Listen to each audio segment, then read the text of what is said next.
Good evening, traders. It's Mark here from the day trading room. It's 22 midnight on Monday, the 30th of August. It's a bank holiday today in the UK. The FTSE was closed and a lot of people had the day off, but the US markets are open today. Labor Day next Monday, but today they're open. I wasn't expecting much today. I was expecting the volume to be quite low, especially with Labor Day coming up for the Americans and the British having the day off. It was interesting day. Before I go through today's action, I just want to talk about Fridays briefly.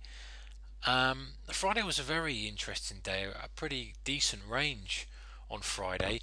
We had this, as I've mentioned in the videos before, we've got this. I had this downtrend line drawn, as you can see on the 5-minute chart here.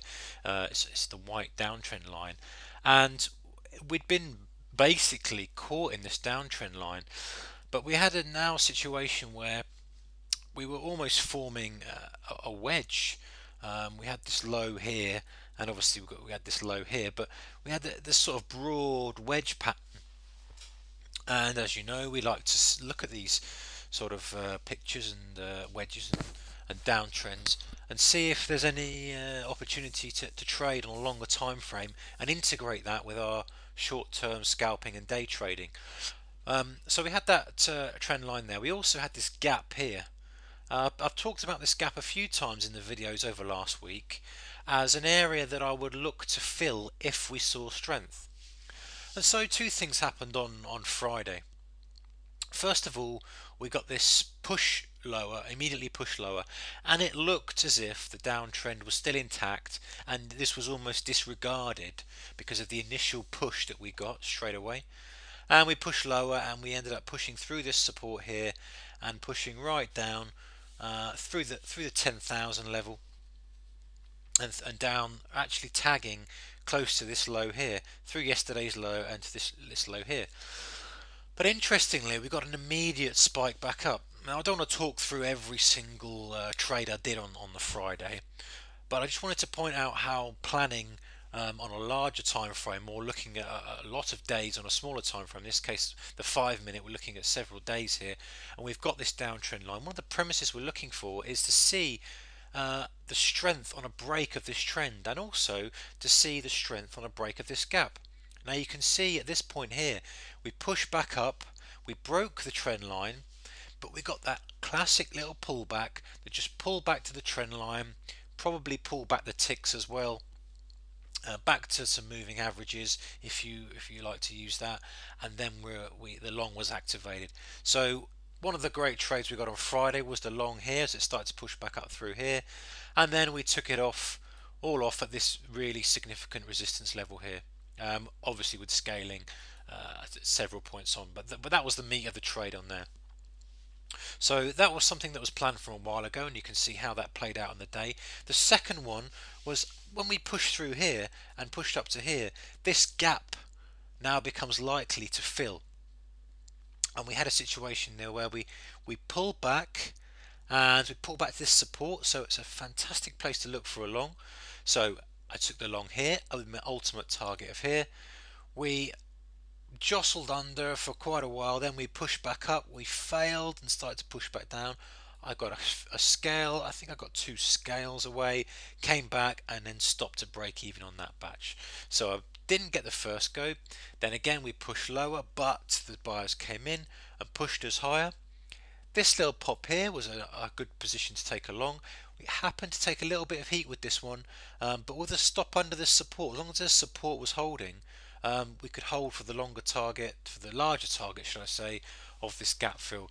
And it did take a while, but we sat with that, our usual scaling strategy, and we finally got our gap fill target. So that was Friday's action. Those are the 2 main trades of the day. So let's talk about today.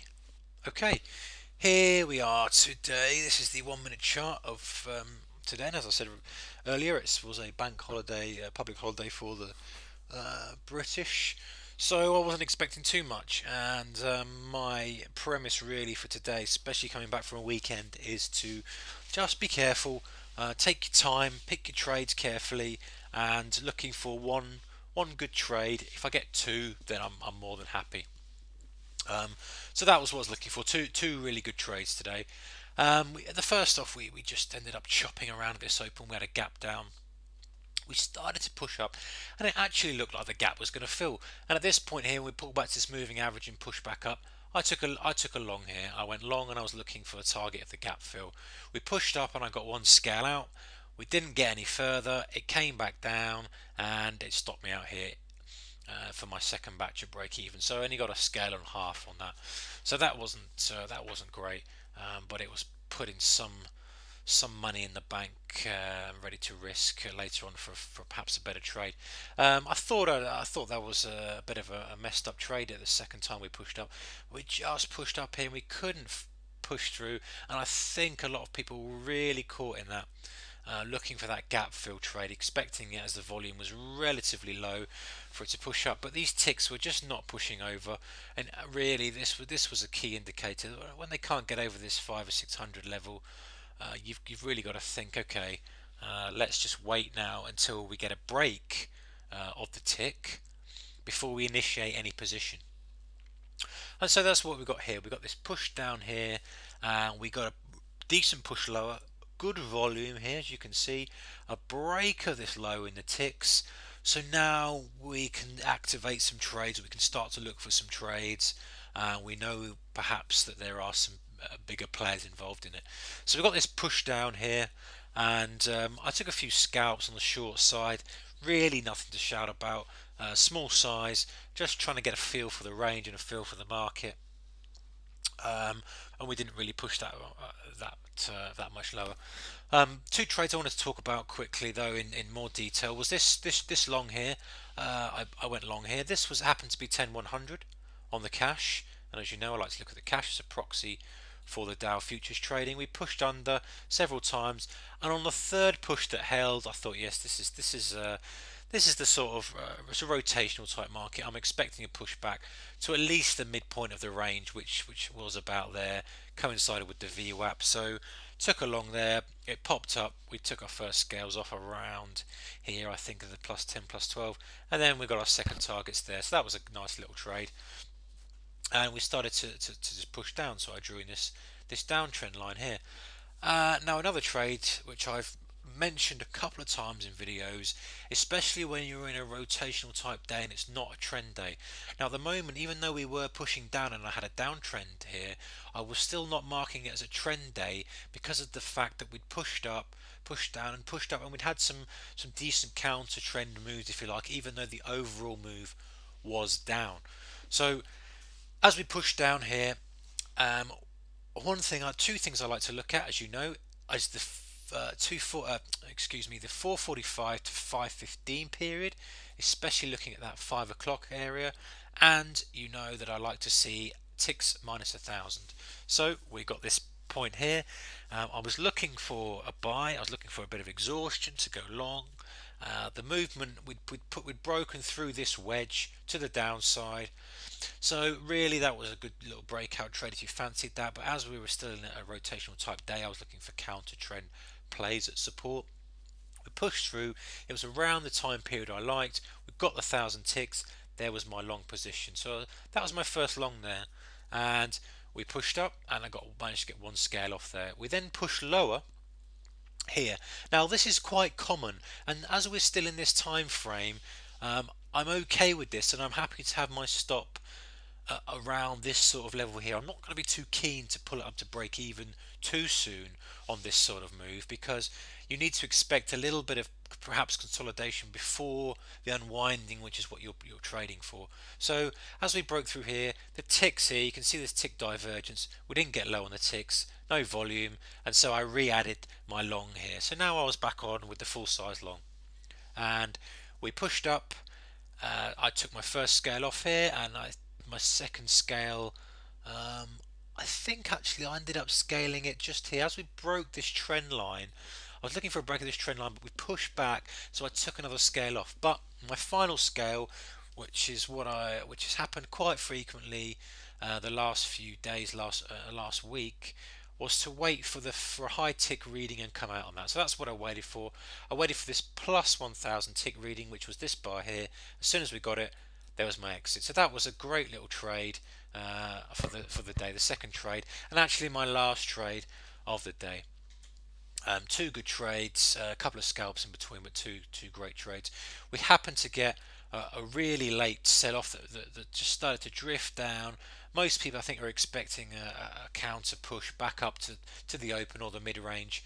We didn't even tag the VWAP again. We just started to roll over, and of course, when a lot of people are expecting something and the volume is low, you get these exaggerated moves. And this is what happened here. We've got this support here that was holding. It looked like perhaps they'd get a counter trend push. They didn't. And then when it just started falling, everyone was just running for the door. All the guys who were expecting perhaps a doji type day didn't get it, and we ended up being down 140 and closing just over the 10,000 level on the Dow Cash 10009. So tomorrow's going to be a very interesting day. We're going to see we've got some really good levels to work off. We've got this level. I've got the 10,000 cash, which is just about where actually the futures ended up pushing. We closed at obviously 9 o'clock on the cash, and the futures ended up pushing a lot lower. So it's going to be interesting to see now whether these sort of levels here will hold tomorrow. Whether this was a one-off, and we're going to push back into this range here. I'm going to excuse me. I'm going to draw this downtrend line here and keep an eye on that. I'm going to be looking at this big level here. I'm going to be looking at this big level here and this midpoint here. I'm going to see how we're trading, and I'm going to be looking at this level here tomorrow. So good trading, guys. Hope you had a good weekend. Take it steady. It is Labor Day on Monday, so if volume starts dying down, just watch out for those extended targets. Keep those stops tight. Manage the risk. Good trading. As always, email me mark@thedaytradingroom.co.uk. Visit the forum www.thedaytradingroom.com.